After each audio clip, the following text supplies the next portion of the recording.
Yes, I do. Amateurs. All paintings know each other. Anyways, here for the last two. Yes, I'll start right away then. You may not know of the first national artist, Leandro Locsin, the poet of space. He is a brilliant architect, interior designer, artist, and classically trained pianist, and a quintessential Renaissance man. From airport terminals to memorial chapels, art centers to stock exchange structures, Locsin left his mark on the urban landscape of the Philippines. His works include the National Theater inside the CCP complex and the design of the UPLB Public Library. Our next is Ildefonso Santos, father of the Philippine landscape structure. Landscape architecture was belittled before, but he changed it and became the National Artist of Architecture in 2006.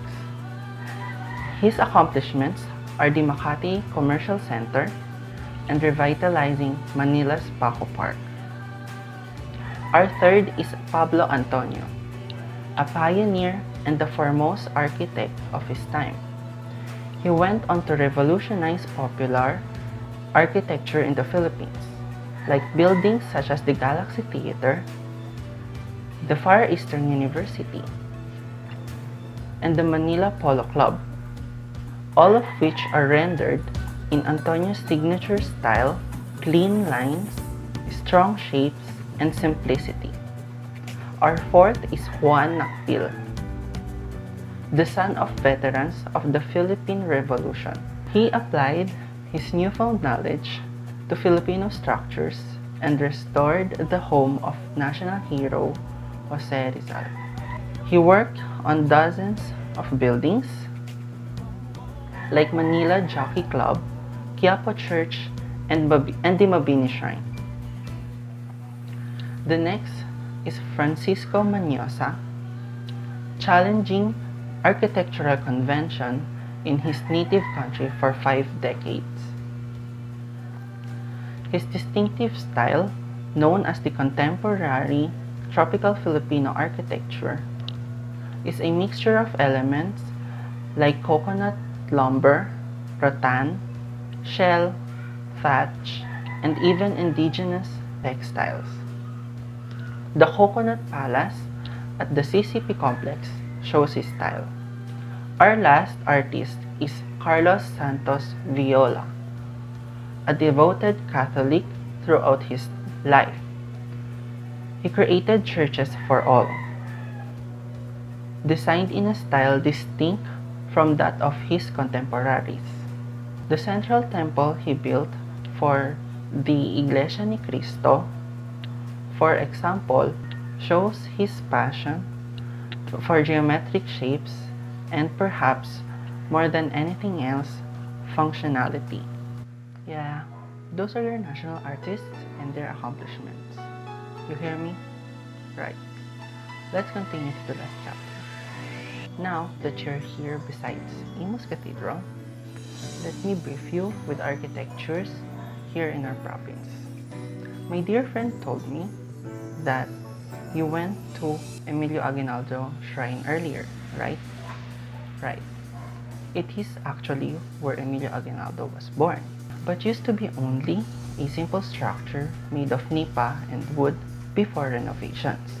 Today, the ground floor serves as a museum which houses historical artifacts. Next is the Puente de Binambangan in Indang, where the bridge bears symbols that resemble the baybayin carved in stones underneath. It is quite challenging to decipher the mysterious symbols, but if this is your thing, you will find it fascinating. Next is the Kawit Church, one of the oldest churches in the Philippines as well, and it is where General Emilio Aguinaldo was baptized.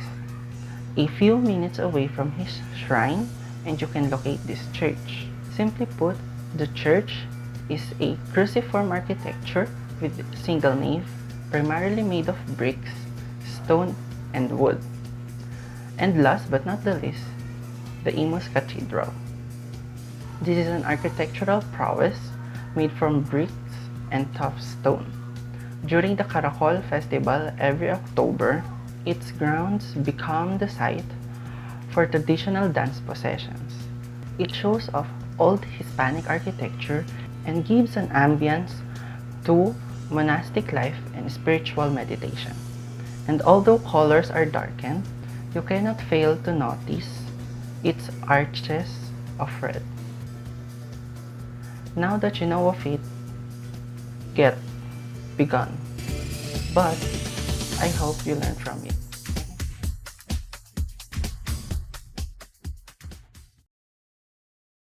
Wow! What a travel experience! Sulit ang biyahe sa dami ng learnings. Kamustahin naman natin ngayon si Mr. Philip at si Mr. Neil. Kamusta? May naging paborito ba kayong lugar na pinuntahan? Ano yung mga natutunan nyo dyan? Share nyo naman! Alam mo kung anong bet ko. Parang bet ko yung tour guide sa New York kanina. Oh my God. The joke ka. Pero alam mo kung ano mas bet ko? Yung nakakanta kanina dun sa isang TV show. Oh my God. Girl, yung boses parang nanghaharana. Imagine, pogi na singer pa. Wait, I'm distracted. Nadidistract ako. Oh my God, wait. Marupok. Wait, balik tayo sa topic. So, ano yung tanong? Ay, yung about sa lessons. Okay. Para sa akin, on a serious note ha, para sa akin, marami naman talagang naiwan na lesson sa aming dalawa. Yung iba't ibang lugar na yon, especially when it comes to their culture, kasi nga iba-iba sila ng tradisyon, iba-iba sila ng ginagawa. Pero para sa akin, mas na-appreciate ko talaga kung paano nila in-explain or diniscuss sa amin yung architecture aspect ng lugar na yon, 'di ba? Parang mas na-enlighten kami na hindi lang talaga about sa pagde-design yung mga buildings, hindi lang siya about doon. Mas binibigyan nila ng importance yung functionality and usability ng different buildings and structures na yon. Diba nga, hindi siya about sa komplikadong design, about siya sa kung gaano tumatagal yung building paglipas ng panahon. Ay, bongga yarn. So, yung akin naman, yung na-enjoy ko, bukod sa foods, is yung ma-experience yung lamig ng ibang bansa. Especially yung nagne-negative degrees na yung temperature, kaya matog na matog ka sa lamig. Pero, honestly speaking, yung top sa lahat ng na-enjoy ko is, syempre, yung sa Pilipinas pa rin.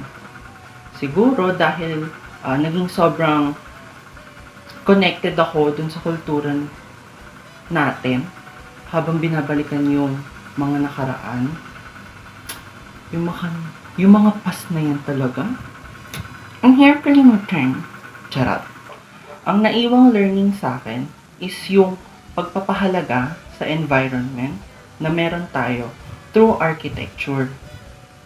It became a representation of our own culture, and I can say na sobrang napaproud ako sa mga likhang Pilipino. Hashtag Pushing Pinay. Ay, grabe naman yung sagutan yung dalawa. It really looks like you guys have learned a lot during this trip. And I hope all our viewers at home are also moved and learned a lot. Until next time, this has been your host, Rosalie Nyala. This is The Battle Trip.